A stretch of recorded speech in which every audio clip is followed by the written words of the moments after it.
we continue with Birchas Krias Shema. Just to mention a couple of things that I didn't mention yesterday. Yesterday we started a Hakdama, an introduction into the whole Birchas of Krias Shema, how it works, and the setup, and who instituted it. Just to mention two specific nekudas. Number one, as we always like to mention over here, in his Shar HaRavi, Perek Sheni, when he talks about the brachas of Krias Shema, starts with the idea of how much kavanah that a person has to have and how much concentration that a person should put into the Birchas Krias Shema. And the way that the Yesod V'Shosh V'Avodah brings down is that a person can actually, Al Pi the Zohar Kodesh and the Arizal, can actually accomplish more in the tikkunim that he does for the upper and lower worlds during Birchas Krias Shema than he could have accomplished by Pesukah de Zimra, which is amazing because we spoke a lot about Pesukah de Zimra last month, and Pesukah de Zimra did incredible things for ourselves and of course for the upper worlds and the lower worlds and everything. But the Yesod V'Shosh V'Avodah is telling us that it can accomplish a lot more by Birchas Krias Shema. It's a very, very important thing. And of course, he sends us to the Arizal, which we're not exactly going to mention, but just important to a person to remember as we start Birchas Krias Shema, to recognize this is a very, very important and crucial part of Tefillah, which a lot can be accomplished, much of which we probably don't even understand.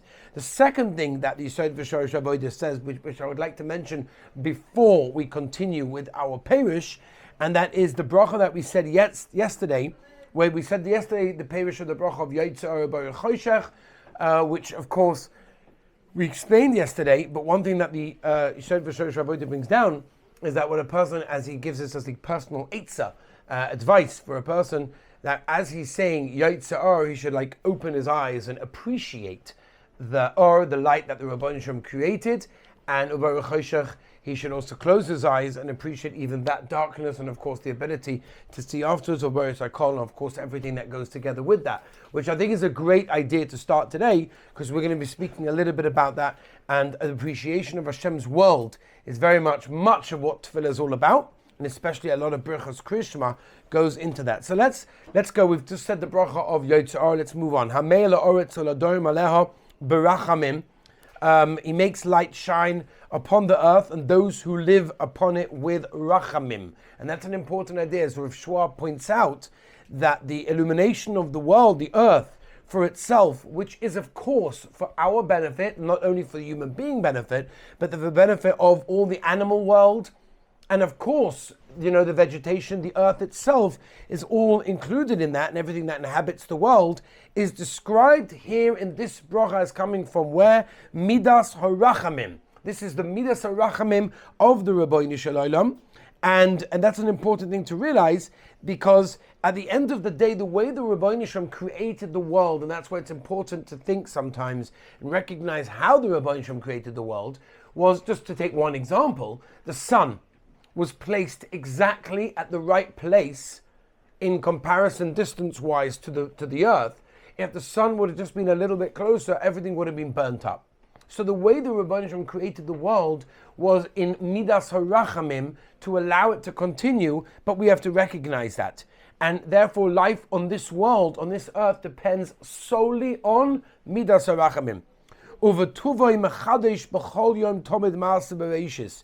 And with the Rabbeinu Shalom's tremendous goodness, he renews every single day the act of creation.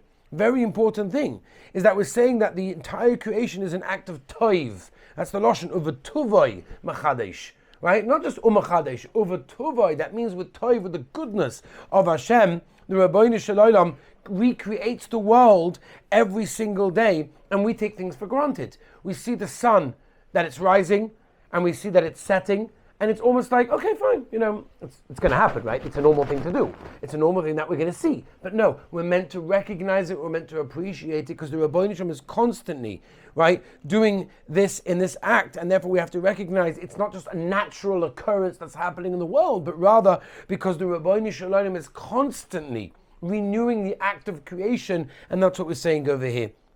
And then the famous words, Marabo Masercha Hashem, Kulam B'chachma Asisa.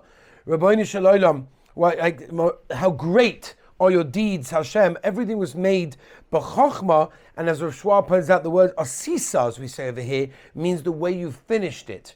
I think it was the Vishnitzer Rebbe that once said and explained Pshat in Moreba Masecha Hashem. What does it mean? So he says that, when a person does things, eventually you get bored of them, eventually, you don't see the point in them. The Rabban Shem created so many creations, and all of them were b'chachma. All of them were, such wisdom went into everything. And when you look at the world, you see that. Somebody was here in this office today, and he said to me, he saw on the back of a magazine a picture of the Swiss Alps. It was, I don't know exactly what the purpose of the advertisement was. It was the back of one of the Jewish magazines, and it was a picture of the Alps. And it said, Hashem is not here. Now, I do not know what they were trying to accomplish with that. I have no idea. But what he told me, he went to the Swiss Alps and he says, wrong. Hashem is right there. And that's beautiful, because I told him that's exactly what the Chovos HaLevavos says. The Chovos HaLevavos says in Shara Bechina that we're meant to see the Rebbeinu Shem's creations and see Hashem in those creations. So we're meant to see the Swiss Alps and we're meant to see everything in the world and say, that's Hashem. Let's stop for a moment. When you say those words in Birchas Krias, I don't just run through them. Everything the Rebbeinu Shem created was made with so much chokhmah. It's the intricate details of how things work. Somebody came into the office today and talked to me about a problem that his wife had with a possible miscarriage, whatever it may be. And you look at the details of how a baby is born and created. Mamish, amazing. All of a sudden comes a heart and a brain and fingernails, and it doesn't make any sense. We can't understand it, because the Rebbeinu Shem created the world with tremendous chokhmah, and our job is to recognize that, to realize that, and of course to appreciate it. That's what we're saying with these words over here. In Mitzvah Hashem, tomorrow we shall continue.